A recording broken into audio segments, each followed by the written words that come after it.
कलाप ग्राम निवासी बालक सुतनु द्वारा नारद जी के जटिल प्रश्नों का समाधान। नारद जी कहते हैं, अर्जुन, अपने प्रश्नों का गान करता हुआ मैं सारी पृथ्वी पर घूमता रहा।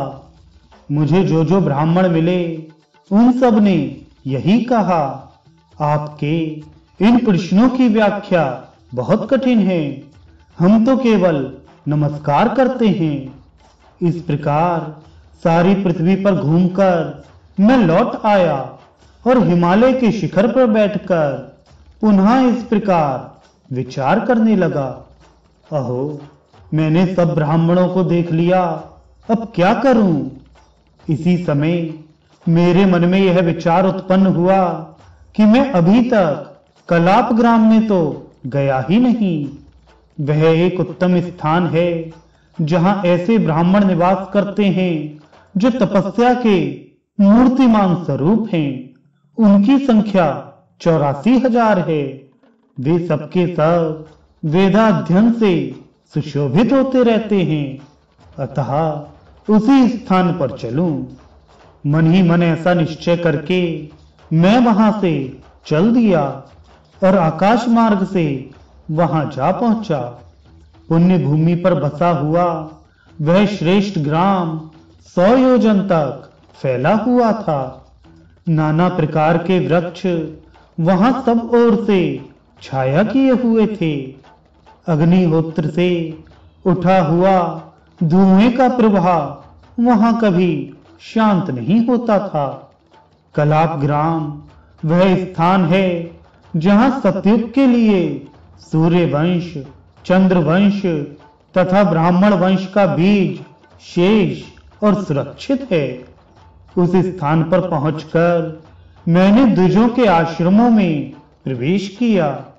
वहां श्रेष्ठ ब्राह्मण मधुर वाणी में अनेक प्रकार के वादों पर वार्तालाप कर रहे थे।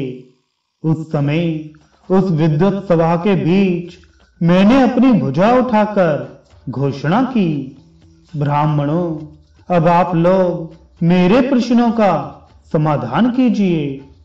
ब्राह्मण बोले, विप्रवर, आप अपना प्रश्न उपस्थित कीजिए। यह हमारे लिए बहुत बड़ा लाभ है कि आप कोई प्रश्न पूछ रहे हैं। वहां के विद्वान ब्राह्मण, पहले मैं उत्तर दूंगा, पहले मैं उत्तर दूंगा, ऐसा कहकर एक दूसरे को मना करने लगे। तब मैंने उनके सामने अपने 12 प्रश्न उपस्थित किए।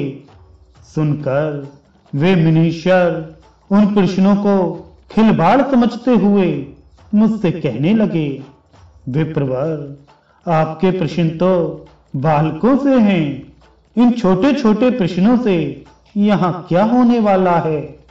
आप हम लोगों में से जिसे सबसे छोटा और ज्ञानहीन समझते हो वही इन प्रश्नों का उत्तर दे। यह सुनकर मुझे बड़ा आश्चर्य हुआ। मैंने अपने को कृतार्थ समझा और उसमें से एक बालक को सबसे हीन समझकर कहा, यह मेरे प्रश्नों का उत्तर दे। उस बालक ब्राह्मण का नाम सुतनु था। उसने मेरे प्रश्नों का उत्तर देते हुए इस प्रकार कहा,